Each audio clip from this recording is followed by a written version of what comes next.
Okay, we're going to talk about 3 pumping mistakes that are secretly lowering your milk supply. First, let's get one thing clear because I feel like this is a thing that's close to my heart and it happens so often. There's nothing wrong with you if your milk supply has gone down. All right, moms tend to blame their own bodies when something isn't working, and that's why they start trying supplements, increasing hydration, changing their pumping schedule, trying to fix themselves, right? The truth is, for a lot of pumping moms, it's the breast pump. A breast pump is a robot. It's a machine that we have to learn how to use in conjunction with our own body, all right? Every body is different, which is why you can't just look up a Pinterest pumping schedule and have it work for you. Wouldn't that be nice though? This is just like my client Megan, who did exactly that. She downloaded all the Pinterest schedules, tried all the supplements. She was trying to get it up to 50 ounces per day for her twins. She was considering quitting altogether when she joined our program as kind of a last ditch effort to try anything. Following our 3-step process, after just 6 weeks, she made it to 50 ounces, giving her boys completely breast milk. It was amazing. You can actually watch her whole story. I'll link it down below for you. But in this video, I'm going to walk you through the mistakes she was making and the mistakes that I see so many other moms make when they start pumping, and also give you some solutions to each of these. These 3 mistakes directly connect to the 3 pillars I'm going to be covering more in depth in a free workshop for you on milk supply. It's called How to Build, Protect, and Control Your Milk Supply. All right, there's a link down below. I would love for you to join me there. If you're new to the channel, my name's Allison Tolman. I'm a lactation coach and a breast pump expert. I've been helping career-driven moms pump effectively and confidently so they can breastfeed as long as they want for quite a few years now. If you are a new mom planning on going back to work, we're already there. You're in the right place. We do new videos every week, so make sure you're subscribed and definitely make sure you attend that workshop. That is going to be money. Okay, here's a few mistakes I see really well-intentioned mothers making that ends up lowering their milk supply. Mistake number 1 is using generic advice. All right, your body is unique. Your milk supply is unique, and everyone responds differently to a breast pump. So finding a breast pump that you respond well to is step 1. All right, some moms do fine with wearables, others do not. Some respond better to faster cycle speeds, some to higher suction. It's pretty variable, and I do feel like this is a point where a lot of moms get stuck, right? The key is tuning into your body's specific needs rather than relying solely on one-size-fits-all advice. For example, this reminds me of a client, Amanda, I think was her name. She had been following a rigid schedule she found online, using the exact suction and timing another mom swore by, but she wasn't getting the results she hoped for. After working together with her, we made a few simple adjustments, swapping to a different pump model and customizing her cycle speeds to better suit her letdowns. Almost immediately, her output improved. Right? Amanda realized that she was ignoring cues from her own body by being so rigorously tied to this generic advice that worked really well for somebody else. And that made all the difference for her. We see this a lot, and I'm so glad that people are sharing things online, what worked for them, but just know that everyone's a little different. And so when in our Facebook group, whenever someone asks me for what's the settings that you use on this pump and stuff, I'm like, well, it kind of depends on you. I don't have a secret sauce of settings and the best breast pumps that are going to get you the most milk ever. The secret sauce is figuring out how do we make this tool work well for you. You know what I'm saying? So generic advice can kind of get you into trouble sometimes, especially when you're so rigorously tied to it because it worked well for somebody else. And I think this is kind of the challenge with influencers on social media today is a lot of times they're not trained professionals.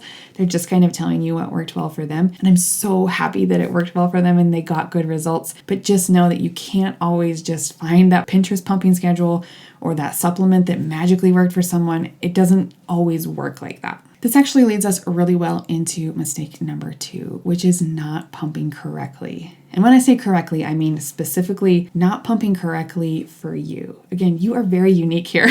Everybody responds differently to pumping techniques, settings, and even schedules, all right? Finding your personal rhythm is key. Flange sizing is a great example of this, and we'll be talking about this in our workshop, so I really hope to see you there. But there is not a simple formula to this. At this point, I've seen thousands of nipples, and you would not believe the variety in size, shape, elasticity, color, and a million other variations. I actually had no idea before I dived into this world, but you really need to find a sizing that works best for you, and it's not a copy and paste formula. If I had an exact formula, I would tell you right now.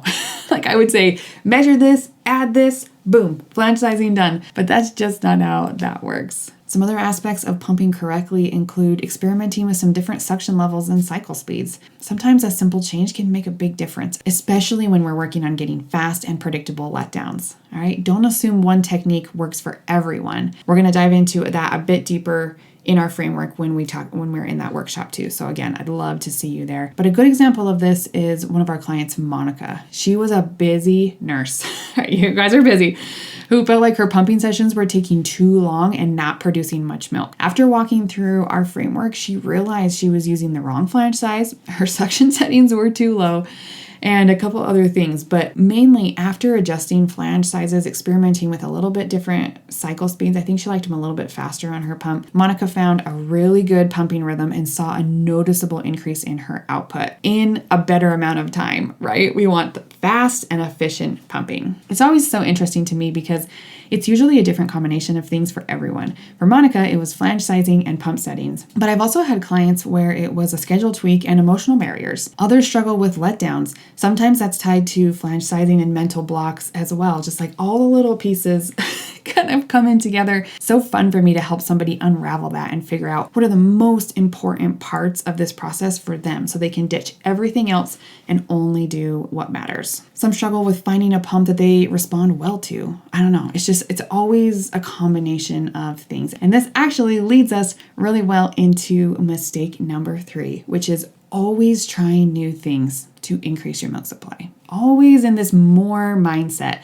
The never enough mindset. This is where we see mothers buying all the supplements, trying all the influencer hacks, spending so much money, time, and brain space on forever searching for more ounces. This is expensive and this is exhausting. Constantly worrying about increasing supply can actually lead to burnout and unnecessary stress. So instead, focus on maintaining a routine that works for you and your baby. Learn to recognize when your supply is adequate rather than consistently pushing for more. There's actually another video on the channel on the perfect amount mindset. I'm going to link down for you below. If this is something you're struggling with, definitely go watch that video too. Excessive pumping and stress about output can lead to exhaustion and negatively impact your milk supply and mental health. Listen to this. One of my longtime clients, Jenna, she was constantly trying to boost her supply because she feared it wasn't enough. And some days it actually wasn't enough, right? It was a little inconsistent all over the place. She was pumping kind of at odd hours and squeezing in extra sessions, but she was exhausted and mentally drained. After we analyzed her routine, I reassured her that her supply was actually fine based on her baby's growth and output. So we cut back actually to a more sustainable schedule for her. And not only did her milk production actually increase slightly, Jenna also felt more relaxed and positive. This might seem counterintuitive, but pumping really is more of an art than a science. There's another video on the channel about that. Power pumping, taking multiple lactation supplements, trying all the online hacks, these aren't likely to help you see a big or sustainable improvement. And sometimes we see it have the opposite effect on milk supply. For Jenna, they were actually hurting her output, doing more, right? It was crazy. Or even worse, sometimes something actually does work and you have no idea what it is because you've been trying all the things. So now you have to continue to do all the things, which is not cool, right? But we see this a lot. Random strategies usually equal random results. So if you want to dive deeper into mastering your milk supply, please join me in my free milk supply workshop. It's free, so you might as well just come. In this workshop, I'm really going to walk you through this more in depth so you can really get clear on what you need to do to build, protect, and control your milk supply as a working pumping mom. We want you to pump in less time with more output so you can thrive in your life. All right, so join me in that workshop. I would love to see you there. Happy pumping.